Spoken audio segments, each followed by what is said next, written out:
ये welcome back to new blog. वैसे ये कोई ब्लॉग नहीं है, ये मैं आप लोगों के साथ अपनी प्रेगनेंसी जर्नी शेयर करना चाहती हूँ।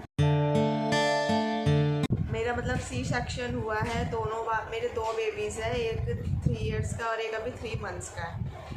तो मेरी दोनों बार ऑपरेशन से ही डिलीवरी हुई है, तो मैं उसका एक्सपीरियंस, मेरी प्रेगनेंसी जर्नी कैसी रही और ऑपरेशन के टाइम मुझे कैसा फ़ील हुआ, मतलब सब कुछ मैं आप लोगों के साथ शेयर करना चाहती हूँ।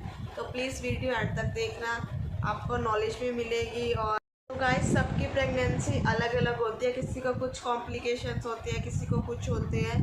बट मेरे हिसाब से जो मेरी प्रेगनेंसी थी, मेरे को सबसे ज़्यादा कॉम्प्लिकेशंस हुए हैं जितनी भी मेरी फैमिली में या मेरी फ्रेंड्स वगैरह की मैंने देखा है, तो मेरे को ही सबसे ज़्यादा कॉम्प्लिकेशंस हुए हैं।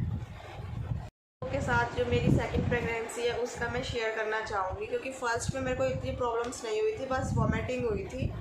बट सेकंड में मुझे इतनी सारी प्रॉब्लम्स हुई है, इतनी सारी। शुरू के जो 3 मंथ्स से उस 3 मंथ्स तो ये लगा लो कि मैं बेहोश ही रही हूँ, मुझे कुछ होश भी नहीं था। मैं बस लेटी रहती थी और आँख खोलती चक्कर आते थे और किचन में जाने का बिल्कुल मन नहीं करता था। किचन में जाने का पता नहीं क्या, ये अंदर से ही होता है। ये किचन में, जैसे किचन के सामने भी मैं आती थी ना, मैं दूर से भागती थी। किचन में जाने का मन नहीं करता था, आटा देख के भी बहुत उल्टी आती थी। और मेरे को जो सरफ़ होता है जिससे कपड़े धोते हैं, उसकी स्मेल से भी बहुत उल्टी आती थी, उसकी स्मेल भी नहीं अच्छी लगती थी। और ये सब मुझे मतलब प्रेगनेंसी में ही होता है, ऐसे मेरे को नॉर्मल में बिल्कुल भी नहीं होता था। तो 3 मंथ्स तो मैं बिल्कुल बेहोश ही रही। पेट में मेरे पेन भी होता था, स्टमक में पेन भी होता था बहुत, और बस लेटी रहती थी 3 महीने। और सर पे बार बार बाम लगा लगा के, क्योंकि मेडिसिन तो खा नहीं सकते प्रेगनेंसी में, तो बाम लगा लगा के और सर पे वो बांध के मैं ऐसे ही लेटी रहती थी। बस बिल्कुल भी होश सा ही नहीं था। मम्मी भी मेरे से मिलने आती थी तो भी मुझे होश नहीं था। और इस गुनगुन के टाइम पे तो मुझे कुछ भी नहीं हुआ, मतलब ऐसा वाला नहीं हुआ। वॉमिटिंग हुई थी, वॉमिटिंग इतनी होती थी इसके टाइम पूरे दिन में 10-10 बार। और इस 3 मंथ्स मेरे को कभी वॉमिटिंग भी हुई है, बट मैं उठ ही नहीं पाती थी अपनी तरफ से ना, बिल्कुल भी नहीं उठ पाती थी। और वॉमिटिंग भी होती थी, कभी कभार तो ऐसा हो जाता था कि पानी भी नहीं पचता था, बिल्कुल भी पानी भी हज़म नहीं होता था, ऐसा हो जाता था। फिर 4 और 5 मंथ्स मेरा थोड़ा ठीक निकला। बट बीच में एक ऐसा अल्ट्रासाउंड हमने, मतलब जो सेकंड लेवल का अल्ट्रासाउंड होता है, वो हम करवाने गए। तो कहीं हम नई जगह रेफ़र करके गए, किसी ने बताया, तो हम वहाँ पे चले गए। बेटा भाई रखो, बेटा भाई रखो प्लीज़, मैं शूट कर रही हूँ ना, भाई रख दो। तो हम वहाँ पे अल्ट्रासाउंड करवाने जब हम गए, तो किसी के रेफ़र से ही गए थे। तो वहाँ पे उन्होंने ये जितने का अल्ट्रासाउंड था वो तो करा, और उन्होंने बोला कि है ना, एक तो उन्होंने मुझे 2-3 बार अंदर बुलाया और उन्होंने मेरे को ये बोला कि ये आपका है ना बेबी अब नॉर्मल हो सकता है और नॉर्मल भी हो सकता है, क्योंकि बेबी की यहाँ पे जो ये वाली चीज़ है ना, नेक, उसका साइज़ बहुत लंबा आ रहा है मेरे अल्ट्रासाउंड में। तो हम लोग ये सुन के बहुत टेंशन में हो गए। तो उन्होंने कहा कि एक और टेस्ट है 3000 का, आप वो करा लो, उससे पता लग जाएगा कि ये चीज़ है या मुझे दिख रही है। तो उन्होंने वहाँ 3000 लेके वो टेस्ट भी कर दिया।